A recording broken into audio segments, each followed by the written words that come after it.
You know that friend who makes way more money than you and somehow is still broke? Or maybe that friend is you. You got the raise. You got the promotion. You started making real money for the first time in your life.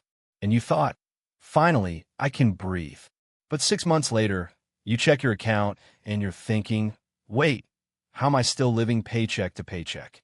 I make more than I ever have. And that thought sits there uncomfortable because it doesn't make sense. More money was supposed to fix this, but it didn't. And if that's you, I need you to hear something that might be a little uncomfortable. The real reason you're broke is almost never income. It's something quieter, sneakier, and honestly a lot harder to notice while it's happening. So in this video, I'm going to show you the actual reason most people stay broke no matter how much they earn and what to do about it. My name is Jack. If you've ever felt confused about where your money goes even after a raise, hit subscribe and give this video a thumbs up. Let's start with the myth. Most people believe broke is a math problem. Not enough income, too many expenses, simple as that. Fix the income, fix the problem. But here's the issue. Research has tracked lottery winners, and a huge portion of them end up back in the same financial position within a few years, sometimes worse. Studies on professional athletes show something similar. A significant percentage face serious financial trouble within just a few years of retiring, despite earning millions during their careers. Same thing happens with regular people who get big raises or promotions. The money changes. The outcome doesn't. So if income was the real problem, more income should permanently fix it. But it doesn't, which means something else is going on. Here's the real reason. It's called lifestyle inflation, and it is quiet. It doesn't announce itself. Nobody wakes up and says, I'm going to spend every extra dollar I earn from now on. It happens in tiny, reasonable-sounding decisions. You get a raise, and you think, I've earned a nicer apartment. You get a bonus, and you think, I deserve a nicer car payment. You start making more, so the takeout gets a little more frequent, the subscriptions get a little more premium, the weekend plans get a little more expensive. None of these decisions feel reckless in the moment. Each one feels justified. That's what makes lifestyle inflation so dangerous. It never feels like the problem. It feels like normal life catching up to your income. Let me give you the math, because this is where it gets real. Imagine you make $50,000 a year and you save 10%. That's $5,000 a year going toward your future. Now, imagine you get raises over the years and your income climbs to $80,000. Sound great, right? But if your expenses climbed at the same rate, you're still only saving $5,000 a year, just with a fancier version of your old life.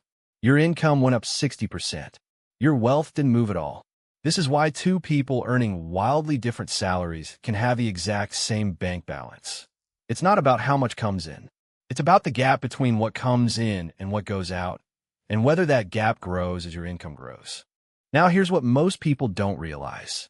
Lifestyle inflation isn't really about greed or bad decisions. It's about a psychological effect called hedonic adaptation. Basically, humans get used to things fast.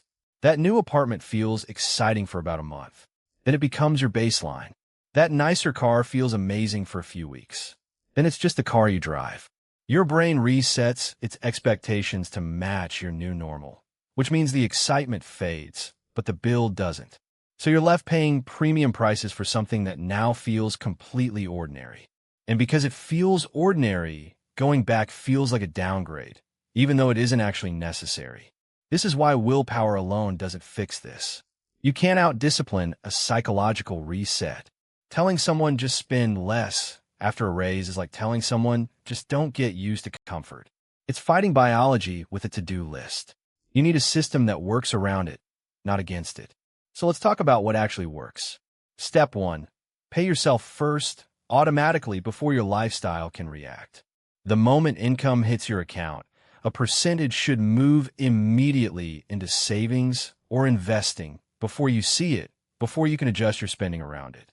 This matters because if the money is gone before your brain registers it as available, your lifestyle can inflate to absorb it.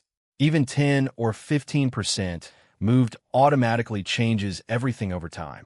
This one habit alone does more than any budgeting app because it removes the decision entirely. Step 2. When your income goes up, split the raise. Here's a simple rule. Every time you get a raise or a bonus, split it in half. Half goes toward your lifestyle if you want it. Half goes automatically towards savings or investing. This way your life does get to improve. You're not living like a monk forever, but your savings rate improves at the same time instead of staying frozen while your spending climbs. Over 5 or 10 raises, this single rule can be the difference between a savings rate that's stuck and one that quietly doubles. Step 3. Separate needs that grow from wants that grow. Some expenses should grow with your income. Health, safety, things that genuinely improve your life. But a lot of lifestyle inflation is invisible upgrades. The subscription you didn't need. The delivery habit that replaced cooking.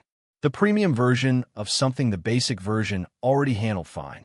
Once a month, ask yourself, did this upgrade actually improve my life? Or did it just happen because I could afford it? That one question, asked honestly, catches most lifestyle creep before it becomes permanent. Step 4. Track your savings rate, not just your income. Most people track how much they earn. Almost nobody tracks the percentage of that income they actually keep. But your savings rate is the number that predicts your future, not your salary. Someone earning your challenge for the next payday, whether it's a normal paycheck or your next raise, automate a percentage the moment it lands, even if it's just 5%. Then come back and comment your number so I know you're actually doing it. Because the goal isn't to earn more forever and hope it eventually feels like enough. The goal is to keep more of what you already earn, so that one day the number in your account finally matches how hard you've been working. If this helped you see your money differently, hit subscribe, hit the thumbs up, and I'll see you in the next one.